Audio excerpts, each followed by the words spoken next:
você está sintonizado no Agenda Econômica da TV Senado. São muitos os desafios à política econômica do governo.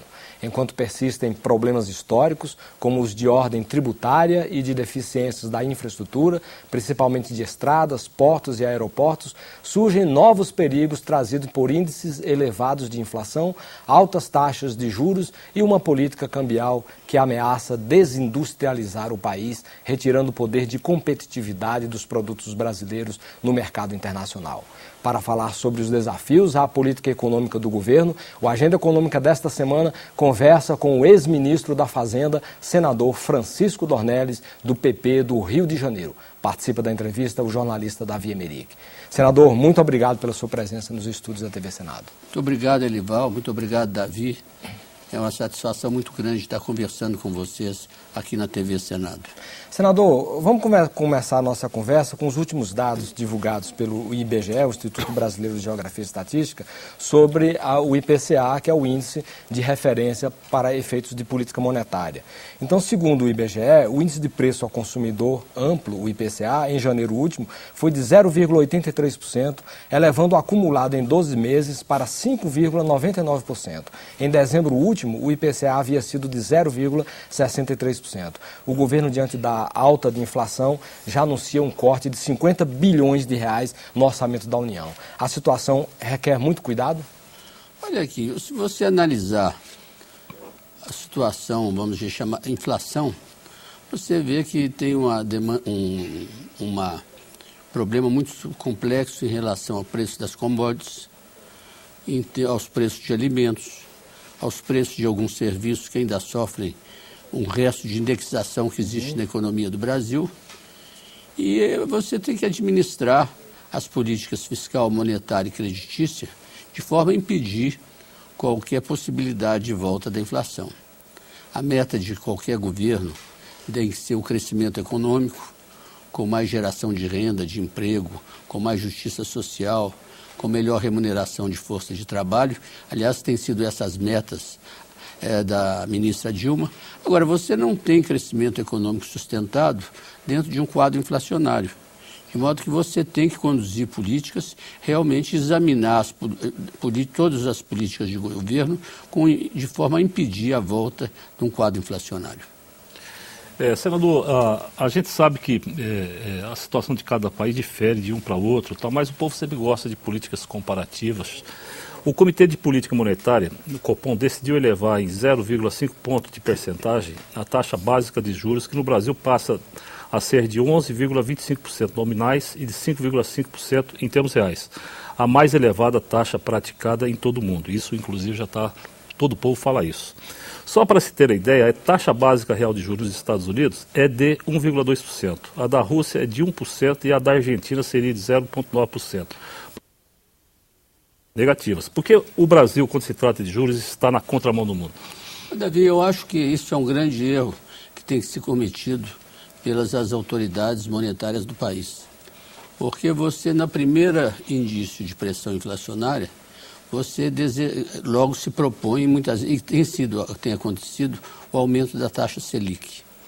A taxa Selic, vindo de outro lado, ela representa uma despesa extremamente grande do poder público.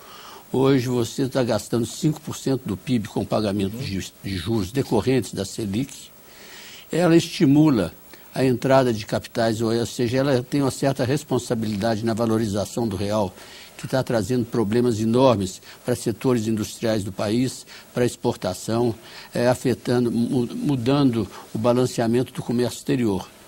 Eu acho que quando você tem uma pressão inflacionária, como essa que está ocorrendo agora, você tem que adotar políticas de natureza fiscal, de natureza creditícia, de natureza cambial, de natureza monetária, mas não pode recorrer exclusivamente ou prioritariamente à política monetária como instrumento, como se fosse o único instrumento para combater a inflação. Além disso, é o seguinte, eu considero que a taxa de juros é o mais forte instrumento regulador de investimento e de demanda. Agora, a taxa de juros no Brasil, hoje, a taxa média de juros no Brasil para a pessoa física está superior a 40%. A pessoa jurídica está a 30%, é extremamente elevada. A Selic hoje, que remunera o título público, ela é um dos componentes da taxa de juros. Você tem a cunha fiscal, você tem a projeção de inadimplência, você tem o custo administrativo, de modo que no momento que se aumenta a Selic, você tem de imediato o aumento dos custos públicos, das despesas públicas. Você tem imediato mais estímulo para a entrada de capital de curto prazo. Então eu acho que o governo, no final, você vê que no final de dezembro, o governo tomou algumas medidas no campo creditício. Ele aumentou o compulsório dos bancos e estabeleceu regras mais rígidas para empréstimos a longo prazo. O que é que aconteceu?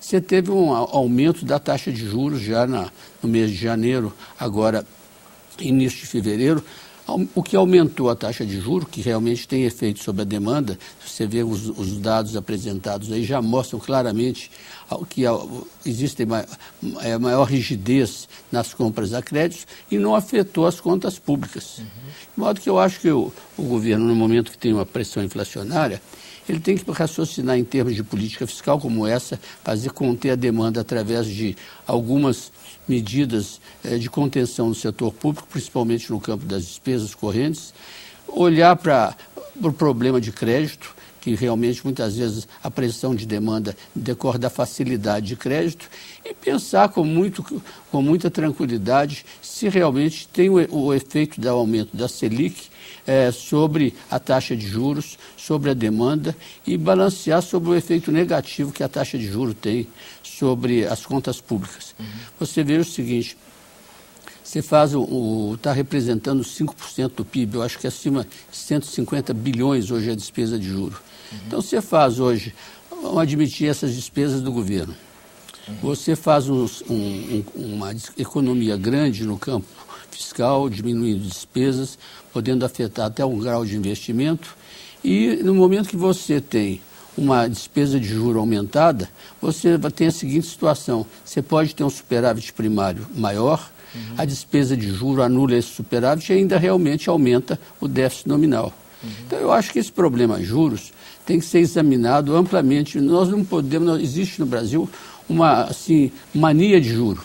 O primeiro surto não é nem juro, Selic, que é um componente da taxa de juros e que não atinge grande parte das operações de crédito, não atinge a TJLP do BNDES, não atinge os empréstimos do FAT, os empréstimos agrícolas, os empréstimos habitacionais, de modo que eu acho que tem que se discutir se a Selic é o instrumento a que se deve recorrer no início, se deve recorrer para o combate ou para segurar qualquer pressão inflacionária. Eu acho que nós estamos precipitando realmente a taxa de juros.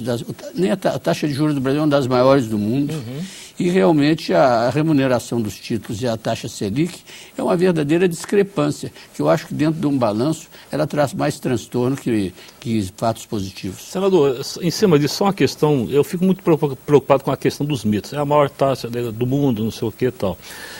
Isso entra governo, sai governo, orientação de governo e continua a mesma coisa. Isso é uma cultura nacional? Onde está fincado esse princípio de que tem de ficar sempre mexendo na taxa de juros e não nesses outros instrumentos que o senhor coloca?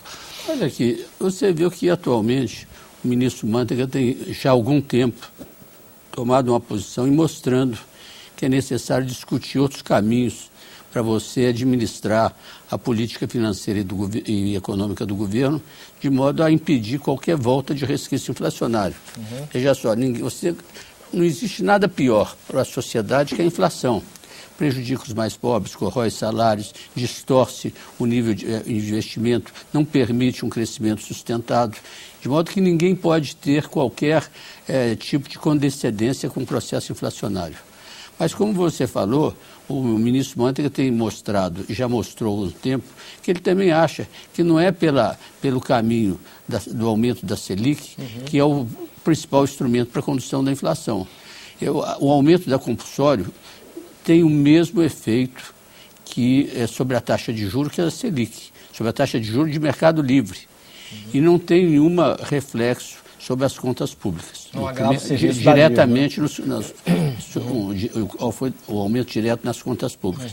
Mas que eu acho que é um assunto que tem que ser discutido. E agora, você vê Quem tem escrito muito sobre essa matéria é o Amir Cair, que tem escrito excelentes artigos no Estado de São Paulo, em que ele avalia realmente se o aumento da Selic é o melhor caminho para você...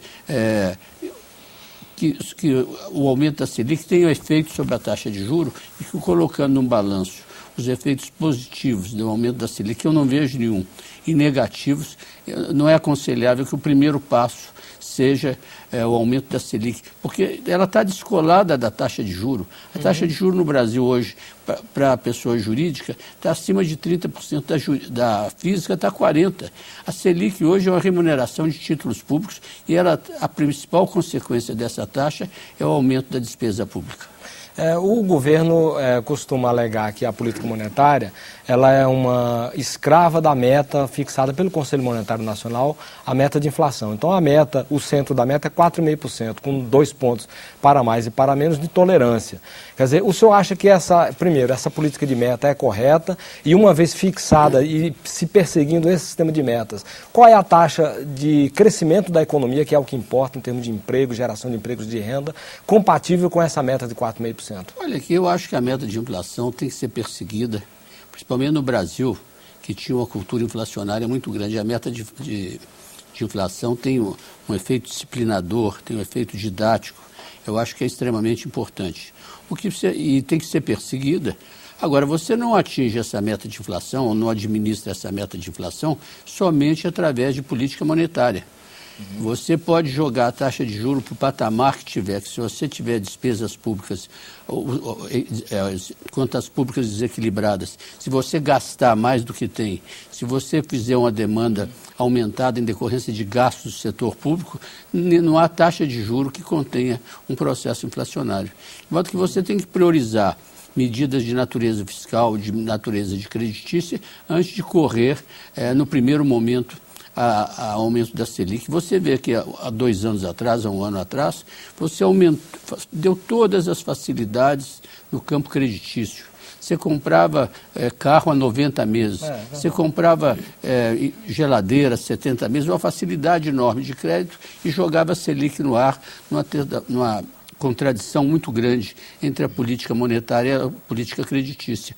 E no momento que você tomou medidas na política creditícia, você teve um reflexo na taxa de juros sem necessidade, naquele momento, de aumentar a Selic.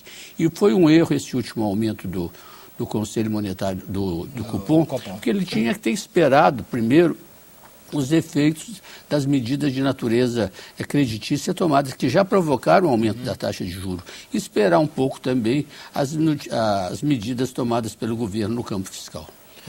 A gente sabe que na vida, na economia, na política, não pode ser 880, um instrumento contra o outro, todos os instrumentos são válidos, estão. Agora, se tivesse de fazer uma avaliação entre o uso da taxa básica de juros para conter preços ou trabalhar na área de gastos públicos, qual que o senhor acha que daria mais resultado? O equilíbrio fiscal. Eu acho que você tendo uma política fiscal equilibrada, você tem um instrumento muito mais forte do que querer resolver problema de pressão inflacionária através da taxa Selic.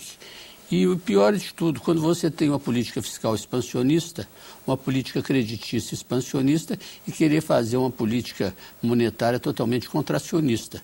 Você tem aí conflitos grandes entre 3 políticas. Esse corte que o ministro Mantega anunciou, de 50 bilhões no orçamento, isso, quer dizer, tem um pouco disso, é que eles chamam de cortar o vento, que são as emendas feitas no Congresso. Agora, em termos gerais, em termos globais, esses 50 bilhões de corte vão, de fato, vai ajudar esse corte no combate à inflação? É que eu ainda não tive tempo de examinar exatamente onde foram os cortes, mas pelo anúncio feito pelo ministro Mantega, eu acho que foi extremamente positivo. Ele tem que, você disse, como alguns jornais dizem, foi corte do vento. Não foi corte do vento, foi uma diretriz que ele mostrou que pretende fazer uma política fiscal de maior austeridade. Agora, eu volto a dizer, você no momento que você estabelece um corte, você reduz as despesas correntes, despesa de investimento. Se o aumento da taxa Selic for maior que a economia que você fizer, você tem uma pressão sobre a demanda. De modo que eu não vejo, eu acho importante, principalmente o que ele transmitiu, preocupação de natureza fiscal, mostrou que ele acho importante que o governo faça a sua parte no combate à inflação. Agora, exatamente, eu não tenho condições de analisar se o corte foi num setor, onde foi o corte, para fazer uma análise mais profunda. Agora, pelo que anunciou o ministro Mantega, ele atingiu uma área de custeio, ele não atingiu os investimentos do PAC, e que é muito importante você, nessa área, ter um instrumento, aumentar o nível de investimento, promover o crescimento econômico, porque se você aumenta e promove o crescimento do PIB, você segura um pouco algumas despesas de custeio, você realmente tem condições, inclusive, de diminuir a relação da dívida pública com o PIB. E esses cortes no orçamento e aperto na política monetária, é possível fazer uma previsão em relação ao crescimento do PIB para 2011? O senhor já tem alguma estimativa, alguma análise sobre isso? As minhas estimativas são com base nos levantamentos e nos números apresentados pelo mercado, pelo próprio governo, que você deve ter, no ano de 2011, um crescimento entre 4,5% e 5%. E no momento que o governo fez esses cortes, e principalmente nos setores em que o corte foi feito, eu estou certo que ele levantou em conta que não atingirá, que isso não vai impedir ou dificultar que tenha essa meta de crescimento econômico. Os investimentos, o setor privado está aumentando a taxa de investimento, o próprio governo está investindo mais com restos a pagar de anos anteriores, de modo que eu estou otimista que você pode ter uma reversão dessas pressões inflacionárias motivadas pelo preço de commodities, por produtos agrícolas, por alguns preços, ainda que sofrem indexação e que se refletem principalmente nesse início de ano. Eu sou otimista com os resultados da economia para 2011. No próximo bloco, a guerra cambial. Aguarde.